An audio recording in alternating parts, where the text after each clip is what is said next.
hoax terbaik adalah penguasa. Di zaman yang serba terbuka dalam informasi saat ini, banyak kebenaran yang kita anggap absolut padahal tidak sesuai akal dan logika rasional manusia. Karena berangkat dari sesuatu yang bohong dan kebohongan itu sengaja dibuat seolah-olah rasional dan masuk akal agar mudah diterima sebagai kebenaran oleh manusia. Melalui propaganda yang mereka munculkan dan ciptakan di berbagai sektor, propaganda ini didukung oleh sistem yang mereka ciptakan agar terlihat kredibel sehingga akal kita tidak waras karena sesuatu yang tidak masuk akal kita terima sebagai kebenaran. Lantas, propaganda itu apa sih? Mari kita bahas. Propaganda adalah komunikasi yang terutama digunakan untuk mempengaruhi atau membujuk audiens untuk memajukan sesuatu agenda yang mungkin tidak objektif dan mungkin secara selektif menyajikan fakta untuk mendorong sintesis atau persepsi tertentu atau menggunakan bahasa yang dimuat untuk menghasilkan respons emosional daripada rasional. Dan sering dikaitkan dengan materi yang disiapkan oleh pemerintah sebagai bagian dari upaya perang, kampanye politik, kampanye kesehatan, revolusioner, bisnis besar, organisasi ultra-religius, media, dan individual. Pada abad ke-20, istilah bahasa Inggris propaganda sering dikaitkan dengan peningkatan manipulatif, tetapi secara historis propaganda telah menjadi istilah deskriptif, netral dari materi apapun yang mempromosikan pendapatan atau ideologi tertentu. Berbagai macam bahan dan media digunakan untuk menyampaikan pesan propaganda yang berubah ketika teknologi baru ditemukan. Termasuk lukisan, kartun, poster, pamflet, film, acara radio, acara TV, dan situs web. Baru-baru ini, era digital telah memunculkan cara-cara baru untuk menyebarkan propaganda. Misalnya, bot dan algoritma saat ini digunakan untuk membuat propaganda, komputasi dan berita palsu atau bias dan menyebarkan di media sosial. Propaganda adalah kata Latin modern feminin, tunggal ablatif dari bentuk gerundif propagare yang berarti menyebar sehingga propaganda berarti untuk apa yang akan disebarkan. Awalnya kata ini berasal dari badan administratif baru Gereja Katolik Kongregasi yang dibentuk pada tahun 1622 sebagai bagian dari kontra-reformasi yang disebut Congregatio de Propaganda Fide atau secara informal hanya propaganda.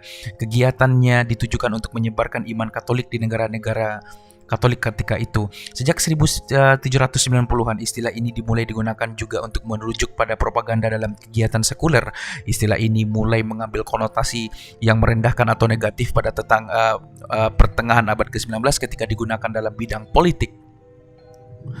Ilmu pengetahuan sangat berperan penting dalam perkembangan politik dan sosial, sehingga ilmu pengetahuan tidak bisa dilepaskan dari unsur politik.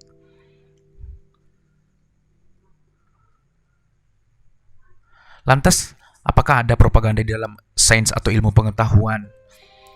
Propaganda dikonseptualisasikan sebagai bentuk pengaruh yang dirancang untuk membangun konsensus sosial. Pada abad ke-0, istilah propaganda muncul seiring dengan munculnya media massa termasuk surat kabar dan radio.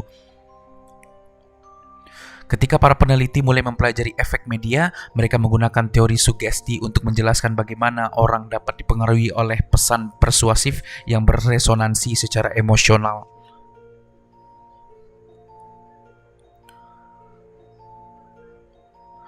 Harold Laswell memberikan definisi luas tentang istilah propaganda, menulisnya sebagai ekspresi pendapat atau tindakan yang dilakukan dengan sengaja oleh individu atau kelompok dengan maksud untuk mempengaruhi pendapat atau tindakan individu atau kelompok lain untuk tujuan yang telah ditentukan dan memulai manipulasi psikologis. Dalam debat setara sastra tahun 1929 dengan Edward Bernays, Buffett, Dane Martin berpendapat bahwa propaganda adalah membuat boneka kita.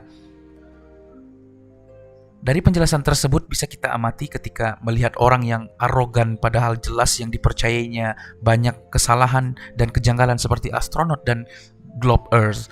Dari penjelasan tersebut bisa kita amati ketika melihat orang yang arogan padahal jelas yang dipercayainya banyak kesalahan dan kejanggalan seperti green screen misalnya.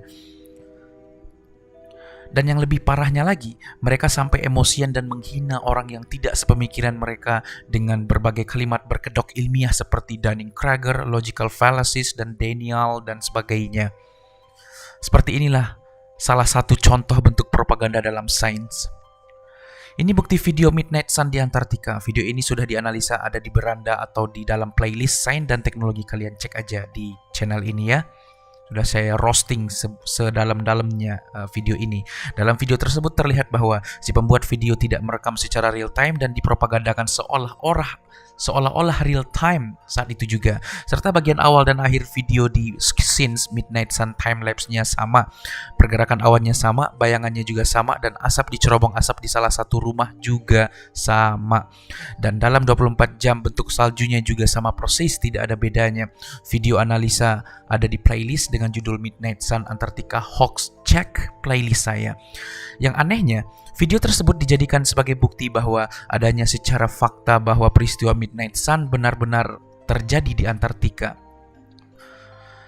Serta mereka bangga dengan video itu karena bisa mereka jadikan senjata untuk mendiskreditkan pikiran bumi datar dan berharap agar mereka bisa membungkamnya. Tapi sangat sayang sekali. Tetapi kaum bumi datar yang jalan akalnya tidak akan mudah tertipu dengan propaganda mereka seperti video Midnight Sun di Antartika tersebut. Kebenaran itu nyata dan pasti menang atas kesalahan yang dianggap benar akibat kebodohan mereka. Karena kebenaran tidak akan mempunyai celah untuk dikritik, apalagi yang janggal dan tidak masuk akal. Sudah pasti itu bukan kebenaran yang sejati jika ada kejanggalan di dalamnya.